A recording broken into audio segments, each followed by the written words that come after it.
Hi. Right.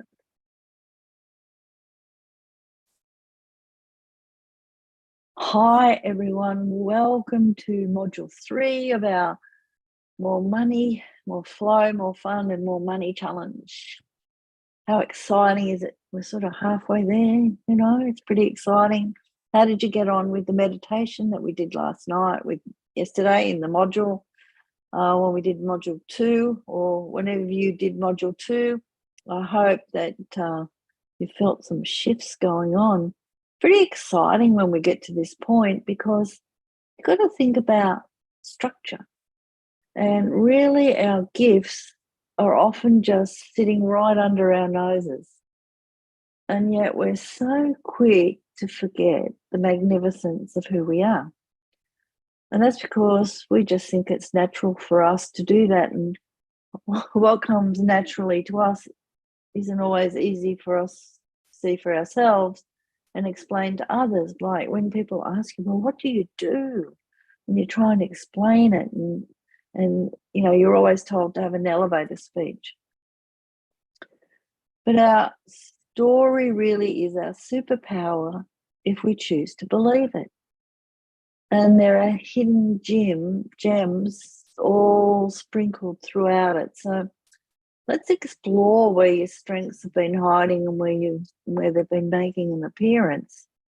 Because a lot of stuff that you create is created in the structure that you're in.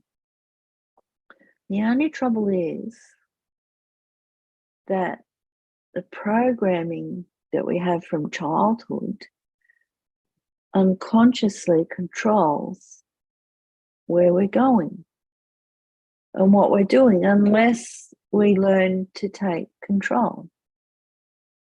So we can, if we choose, to weave ease, flow, and grace. We can weave fun and flow into our life. So if you did that, and this is touching on what we've done the last 2 days as well, what visions, what choices would you pursue? And how would you put them in the tapestry of your existence that you're living now? It's a lot to think about, isn't it? And today I just want to go through maybe some fun, what to do, how to attract abundance through fun. Because we need to shift how we perceive our lives. We think it's all struggle, scarcity, survival, searching, sabotaging ourselves, my 5 S's. But in reality, that's just a program, that's a structure that we've been taught to believe. So we tend to schedule our days with activities, with errands, with lots of things we're not excited to do. And if you've got kids, you're probably picking them up, dropping them off, taking them here, taking them there, picking them up, dropping them off, taking them here, going there. And sometimes I think we do it because we have to, not because we want to. Or we do it because we want to, and then we get frustrated because we've got no life of our own left. So why do we do them then? So often we get more and more things because of that, and we just become better or achieve more, or we just get overwhelmed. But what if we ditched some of those extra activities? What if we got rid of those preoccupations and thoughts and learned to appreciate who we are and what we own? What if we could embrace our abundance here and now? So what if we took the time every morning, even if it was just 5 minutes, while you're sitting on the toilet or while you're brushing your teeth, to think about those things that we're grateful for, to set up some sort of a little habit, a structure, which is all it is, to love ourselves and our lives and start off our day like that. And they can be simple. They can be simple things like just I woke up refreshed this morning, or the sun's shining, it's a beautiful day, you know. Or what if it's just the smell of the coffee pot? And just be grateful for those little things, of that I've got, you know, fresh, clean clothes to wear. Maybe you're not going to say that if you forgot to put the washing on, but so, you know, maybe it was a chat with a friend that you haven't spoken to for a while, and just be grateful and appreciate what we already have. Because if we are happy where we are now and want more, then we get more. If we're negative about where we are now and we're just trying to move away from where we are now, all we're going to create is a cycle of never being happy and always wanting to move away from where we are now. So as we develop this attitude of gratitude and the ability to be mindful of the present moment, it gives us a couple of things: our own greater sense of identity and clarity, but also we begin to notice that opportunities start to present themselves to us. And we're more open and aware in our state of mind, and we're likely to attract those opportunities. Some things sometimes that we hadn't even thought of, but are a perfect fit for where we want to be. And that's what I find most amazing about this, because the more we concentrate on trying to fix, solve, move away from anything, the more we recreate it. But the more we focus on having that attitude of gratitude and that self-awareness, the more opportunities that suddenly come our way. And there are also opportunities for fun, and that they're with people that we like to be with. And fun is something as adults we forget to do, don't we? We think of it as something kids do. And once we reach a certain age, it's time to put fun in the box and save it for weekends or holidays. And so many of us think, I haven't got time for fun. I've got all these lists of things to do. Got to take the kids here, or I've got this meeting, or I'm doing this course, or I've got this marketing to do, and blah, blah, blah. And so we don't have time for fun, right? We need to make things fun. You can have fun and live an abundant life at the same time. And one of the most effective ways to achieve abundance is to have fun. And the Chinese adage is, you know, do what you love and you'll never have to work a day in your life, is true. Even though before we talked about the programming that we have, that if you do what you love, you'll never earn enough money. Because you can't be an artist, or you can't be a musician, or you can't do the things that you love because there's no money in it, which is the programming that we have in Western society. But if we do what we love, you'll never have to work a day in your life. Means that if you're doing what you love what you do.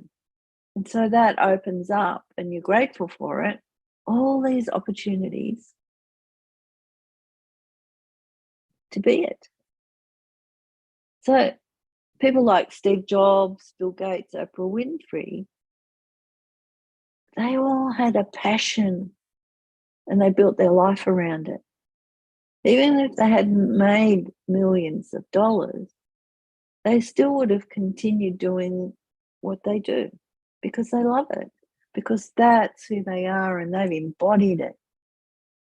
They had fun innovating, talking to new and interesting people, sharing their insights, being creative. We may not like what the things that they've done, but that doesn't mean we can't admire or model ourselves on having fun, because they insisted on fun, creativity, expansiveness. And it wasn't enough to go to work every day and do the same ordinary tasks day in, day out. Fun and growth go hand in hand. And if you think about Google, for instance, look at their workplaces. They're fun. There's no, from what I've observed, I can't say because I haven't worked there, but they've got table tennis, they've got bean bags, they've got sitting spaces, relaxation spaces, but you still, because you're more productive and you have fun because you can go and play table tennis and discuss, software problems with somebody while you're playing table tennis, and that expands your creativity. And, think about what John Lennon wrote, Beatle, that life is what happens to you when you're busy making other plans. And that's a realization that instead of living the life that you love, when you're busy trying to make a future life without acknowledging where you are, then life happens to you. So things happen to you rather than you creating things.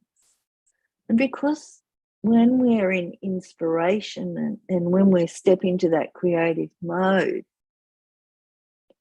we're focusing on how the things that we do make you feel, the fun of it rather than the outcome of it. So a painter might have an idea of what he wants to paint, but sometimes they have inspiration and that creativity steps in, and they might change it and move away from their original idea as the painting speaks to them and it evolves. And one of the other things that's a problem, I guess, that we have is as children, we're told that until you eat your dinner and finish everything on your plate, you won't get any sweets or you won't get that dessert. If you work hard this week, we'll go to the beach on Saturday. And so we get bribed into delaying gratification. And so that becomes an unconscious belief, an unconscious story that we keep having to do. And you see it with men, not so much now, but you used to, that they would work 60 hours a week to provide for the family. But the problem with that is they never saw the family because they wanted to make sure that, they had a house, that they could do all the things they wanted. So they just worked and worked and worked. And then they wondered why their marriages broke up. And then often in their second or third marriage, they decided to do life differently. So it's not about winning the game. It's about playing it. It's about training. It's about having fun, because life's a game and we have to start treating life as just a game and how we choose to play it. So how do you add fun into your routine? How do you bring that fun of playing the game of life into every day? How can your days seem like creative processes rather than just a routine? And really the key is not to be so focused on that goal that you forget to be present in the moment and to find things to appreciate and enjoy along the way. So with my coaching program, we take aligned action steps. But those aligned action steps we get by working with our superconscious, because our superconscious is the part that's bringing that information to us to command our unconscious for our conscious mind to move forward with. So the truth is, the journey and the destination are both fulfilling, and there's no reason to choose. The idea is that we're on a creative journey and to enjoy it. And that's the secret of having an abundant life, because you celebrate all the small milestones along the way. And you're taking a journey that's rewarding, but you're finding all these beautiful treasures that you never even thought of along the way, and you can have fun with it. And you're just opening your mind and you're becoming aware and you're creating a sense of fun and adventure, because you start to realize that life is a game. So you think about, well, what am I going to create? And then you start to create it. And we want to do that by taking those regular gratitude breaks, even if it's just for 30 seconds. Oh, I'm really grateful for that call I just did, or I'm really grateful for lunch, or someone brought me a coffee, or just having a little gratitude break. Do more of the work that brings you joy. And that doesn't mean you shouldn't do all the work, but just give yourself opportunities to play and think about what pivots you can make. What would the person I'm becoming do? What would the person I'm becoming alter? And just try something that you've been wanting to do. Just think. The first step can be done while you're getting a cup of coffee, in the middle of a task, when you need a breather, during a work break. You can close your eyes or leave them open and just take that few deep breaths. And as I just think about what you're grateful for. And even if it's just I'm still breathing and I survived that session, that's fine. And if you can, just write it down. And you can generate more feel-good moments by doing more of the work that brings you joy. And I hear you saying, oh, yes, but I haven't got clients and blah, blah, blah, and blah, blah, blah. But I want you to think about it. We get stuck doing the same thing over and over again. And we get stuck in a rut and think we're stuck, that we're never going to move forward. But when we close our eyes and think about, okay, well, when I worked with these clients, I felt amazing. I just want more of that. I just want more. I just want, or not want, I'm just choosing more of that. Choosing my words carefully here. So when you think about how you want to spend your time doing the things that you love, then you can discover ways to delegate the other things. Sometimes you have to do it all, especially when you're starting out. Obviously, you're not going to be able to delegate. But there's certain things that you can do by outsourcing, getting a virtual assistant. You know, somebody might volunteer to do some work with you for work experience. You never know what opportunities are going to manifest unless you think about doing what you love and just getting into that choice of I choose more of it. And so look at your list and make it work and play for you.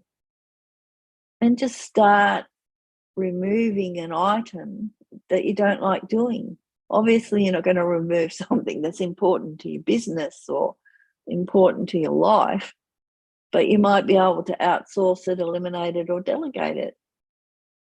And add an activity to your list that you love. One of my clients, she turned some of the work that she had to do, when we discussed how to shift it, was to turn it into a drawing or putting different colours around it. So she changed the activity into something that she enjoyed. And sometimes doing this periodically can change the way you feel about your day-to-day life. And we can, as creators, look at creative ways to do things that are going to bring us fun. And it's amazing how many things that you can outsource and eliminate. And that's like taking a weight off your shoulders and a step towards more abundance. And if you turn your work into play, it doesn't mean you have to install some sort of basketball hoop above your desk and throw foam balls at it. It just means making some slight changes in your routine and the way you do things. So don't be afraid to introduce a bit of frivolity or fun, because it's really important component of your abundance mindset. And thinking out of the box is fun. And thinking out of the box can move you forward and bring you into real innovation and real different ways of doing stuff. So because we've moved into this new energy on the planet where we're bringing in ideas and innovations and ways of doing things completely different to how we used to do them. And I'm sure that you felt like me, you wanted to do all those things, but you felt you don't have the time, the money, or we get overly concerned about taking that chance. And then these unfulfilled plans come back to haunt us, particularly if we feel that we're stuck in a rut. We feel like we're going round and round, but if we step off that hamster wheel, what's going to happen to us? So part of incorporating that sense of fun in your life is to take a chance and do things you have to put off. Because procrastination is one of the biggest things that we all suffer from. And procrastination is often due to the pressure that we put on ourselves because we feel like it's going to take too much time, I've got all these other things to do. But in reality, when we decide to do it one step at a time, then it only takes us a short period of time and we feel so much better. But what if we could delegate it? So what if it was just something like cleaning your garage? What if you could delegate it? What if you just found some kids who were willing to do some work? Obviously, you have to supervise a bit, but maybe they could tidy up for you. Or maybe you know somebody who loves to be fastidious and everything in its place, and ask them if they wouldn't mind helping you with the garage. And then you get things done in a really short period of time and you feel amazing. And the garage looks amazing. You can do that in your office, I think, too, sometimes, or your whole house. Ooh. But one room at a time. So once we've learned to appreciate the things that we already have and have that deep sense of who we are, the more ready we are to take those risks, because the consequences of not succeeding don't seem so disastrous, and we're more confident in the information that we're getting from our superconscious, unconscious self. And so your sense of self doesn't need to depend on success, but on who you are essentially.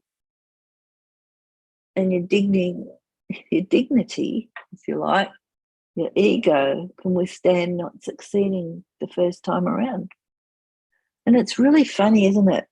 When we're kids, right, we're in innocence and wonder and we're learning. So it doesn't matter if we fall over and get up and fall over and get up.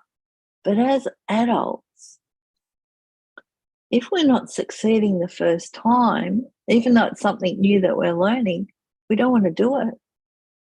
It's crazy. So if you hear some snoring noises in the back, that's my little dog. She's not very well, so she doesn't want to be far from me. So I want you to go ahead and pursue those things that you have always wanted to try. Perhaps you do want to write a book or revive an interest in a book that you've already written if you're a writer. So many times people start these projects and then put them aside because they're not willing to take that risk. But maybe you need to get it out and revisit it. Maybe just edit it, revive it, get someone to read it for you and value their suggestions. They might love it, you never know.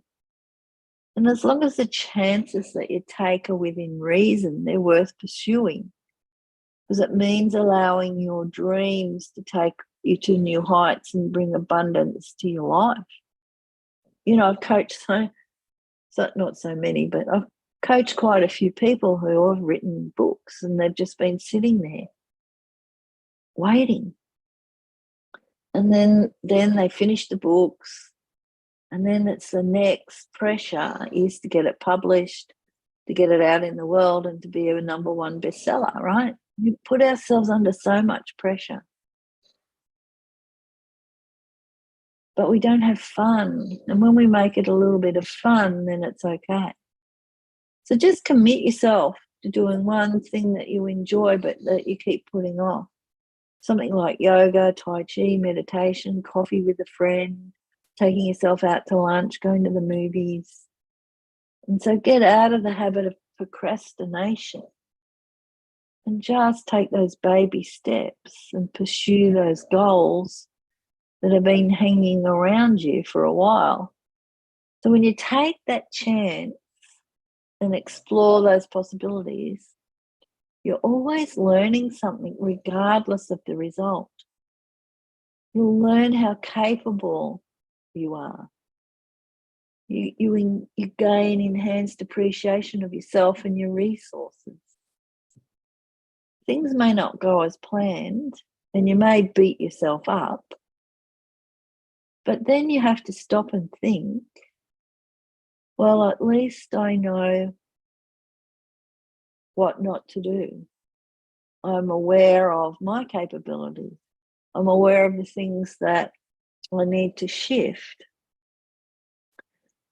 I have a better understanding of the community, if you like, and how to interact with them. But if you're successful, well, you've got greater self-confidence and gratitude, haven't you? And then you take that on and love it. But then maybe the next time you try, it's not as successful. And so then you got to beat yourself up again and wonder why you're not successful. I did it last time, why can't I do it this time? But that's not what it's about, is it? This is about you learning about you and your capabilities. This is about you having that self-confidence, the gratitude for your resources that you have, because you've got all this amazing stuff within you. And before you even started, you had this mindset that you could do it. And then, of course, while you were doing it, you had this mindset that you can't do it. So we have this oscillation between, oh, this is going to be fabulous, to nobody's going to read it, who wants to listen to you, blah, blah, blah.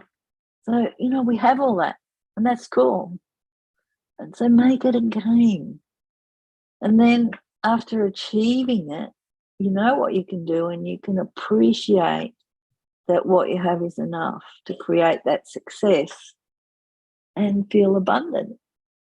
Sometimes I think we get to that end result and we feel deflated because what am I going to do now, right? Because we've been so hard working to get to that, well, published book, and we get, like, what am I going to do now though? And so we forget that we're always in a state of creation.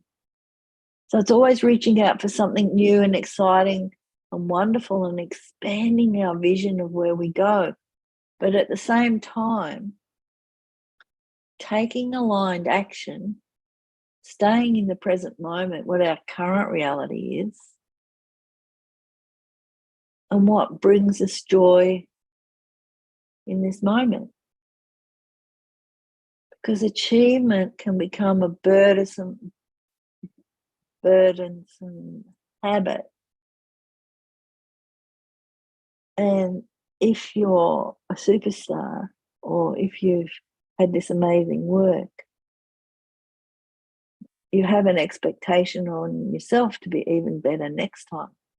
Or other people have an expectation that you're going to do better next time. So it can become a burdensome habit. I can't even speak. So, but when you try something new, it should add to excitement, a sense of fun, and to enhance your life. So if, as some of the people in the acting profession do, see each role as an opportunity to grow and have fun with it. If they take it too seriously, then it becomes a problem for them. They become depressed, they have all sorts of other issues. But when they look at their work, and if you talk to some of these actors, and they tell you that they see it as a way of expression, a way of trying new things, and they sort of make it fun for themselves.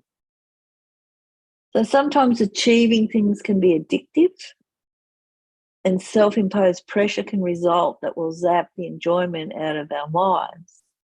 So it's important to make sure that as you're achieving things, you're celebrating on the way.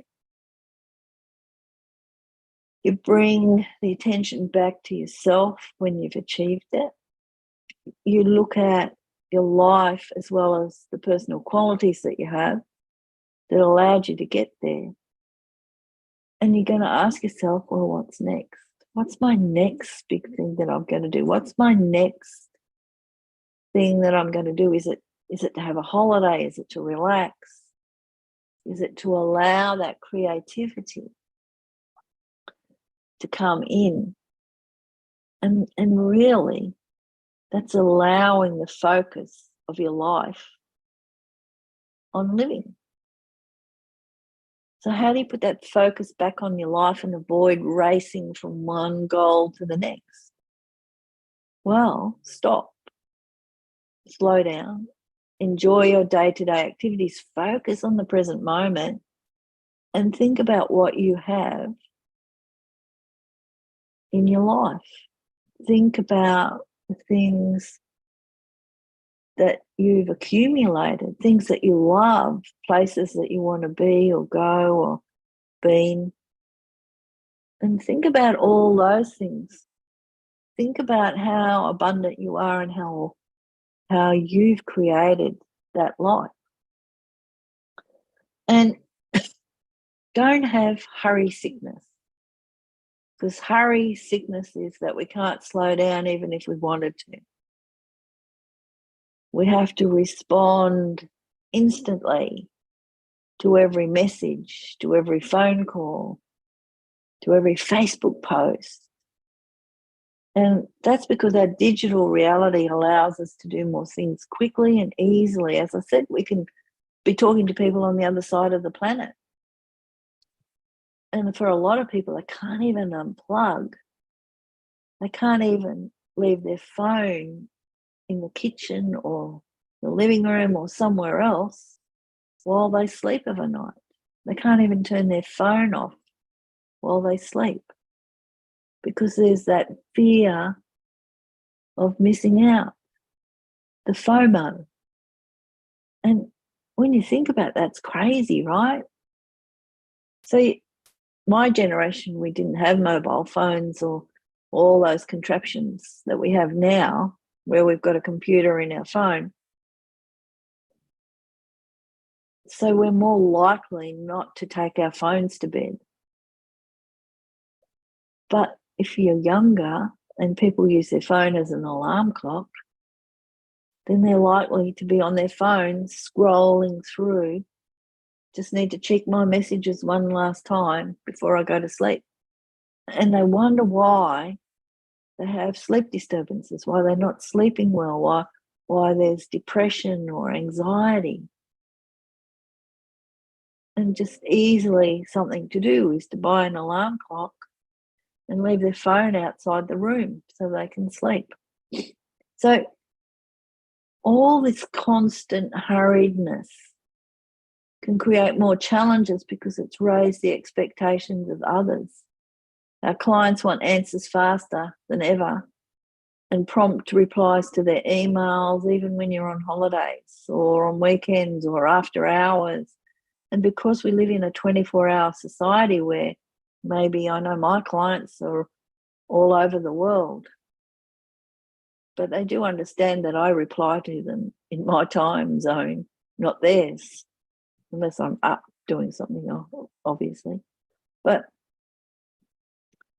I'm doing that because I know that for me to have and nourish me, I need to reduce the level of stress, because having and being on call ramps up the pressure.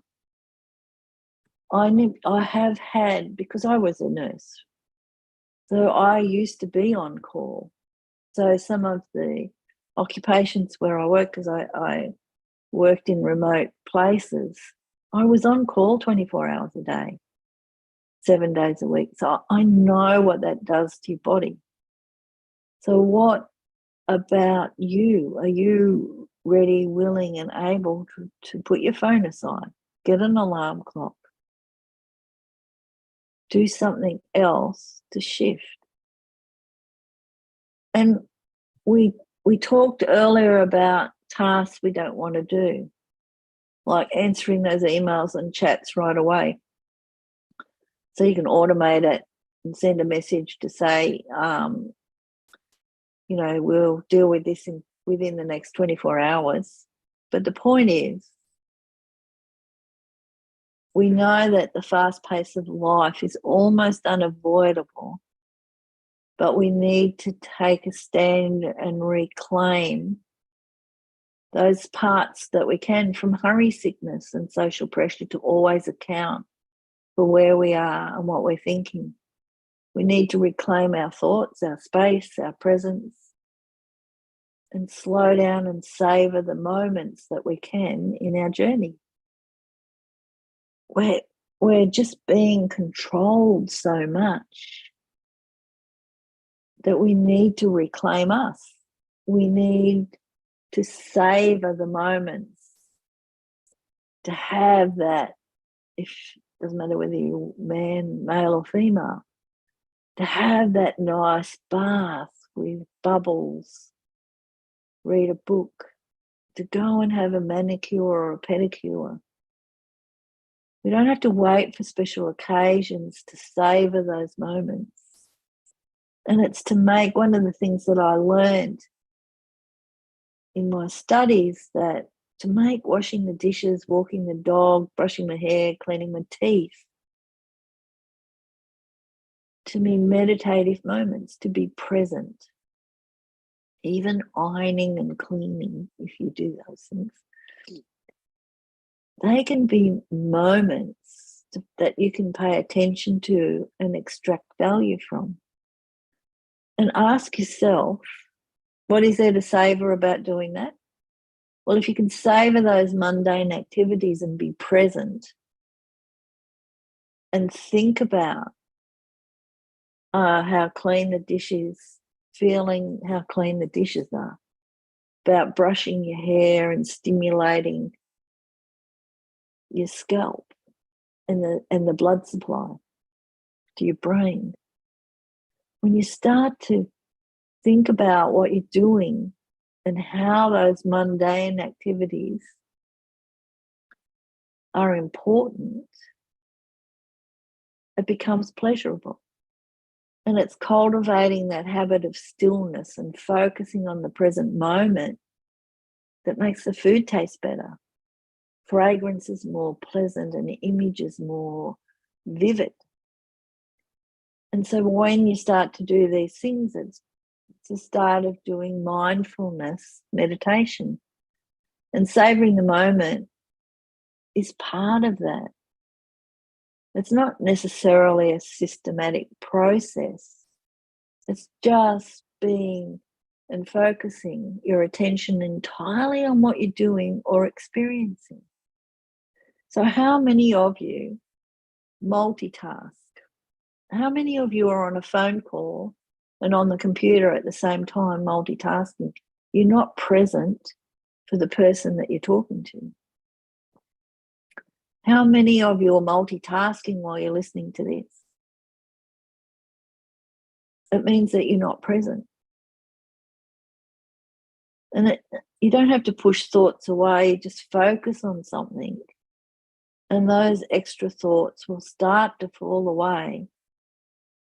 And it's a bit like when you're taking a photo and you're focusing on the object and the surrounds become blurry. When you have to pay attention during a lecture, you need to pay attention to what the person's saying, or you're listening to what your friend's saying to you about their day. It's about where you put your focus. And one thing that's really annoying, for me anyway, it's my annoying, is when you're working with a client and they're not willing to focus on what you're working with them, that their focus is somewhere else, especially when you work online, right? And it's really rude of people to not be present with you while you're having a session with them. So why don't you try it? When you wash your hands, pick tomatoes, dust off your laptop, do the dishes, wash your clothes, just be present. Just pay attention to the activities and develop the habit of savouring your life instead of letting precious moments and experiences pass you by. You don't need equipment or to sit in a darkened room or shut your eyes to learn to be mindful of present moments. But you can do meditation. You can actually do a mindfulness meditation. Or you can just add some touches that can make your daily life more present, such as fresh flowers. Make sure you change the water. Have some aromatherapy oils burning in the background. And when you learn to appreciate those individual moments, become more grateful for them. You become more grateful to be you and to be living your life. And again, this opens you up for more abundance and brings good things into your life. And there's always going to be ups and downs as you try and adopt this mindset of abundance. And in spite of developing those new habits of gratitude, you may go back to looking at what someone else has and feeling that something's missing. But don't be hard on yourself. It's hard to unlearn those mental habits. And we'll come to that in session 5, in module 5. But, you know, we live in a competitive society and people are always comparing themselves to each other at work, on social media, when they meet up at parties. And it's a really hazardous combination of self-scrutiny and imagined judgment from others.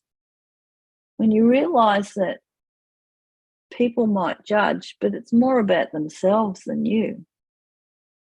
They don't really care about you. They're only picking on you because you reflect something to them of themselves that they don't like. But because we don't have access to their thoughts, but we just imagine they're comparing themselves to us and determining that we come up short. That's because we're always in this victim scarcity struggle mentality. And when you start to realise that, you just have to reframe your mindset back to abundance, right? And once you start to realise that this is the things that we do, and when this thinking starts to take over, could be things that you take for granted. You could complain that you had a project and didn't have time to exercise on a particular day. We get into this scarcity mentality. And you can always just remind yourself that some people never have time for a workout because they work long hours. They might have 3 jobs. They can't even afford a gym. It's a really first world problem, isn't it? And we should also be thankful that we have work that allows us to pursue the things that we want to do.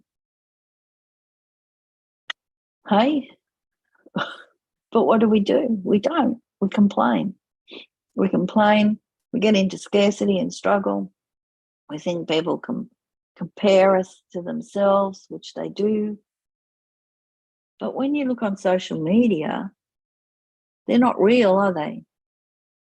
You're only seeing a vision of how they think their life should be to show to the world. But you don't see what their life's actually like and what they actually look like. So when we start to do all that, we realize that we should appreciate what we've got that makes our lifestyle different. But we also look at just wanting more. So what can I add to improve my lifestyle? What can I add to make it even better?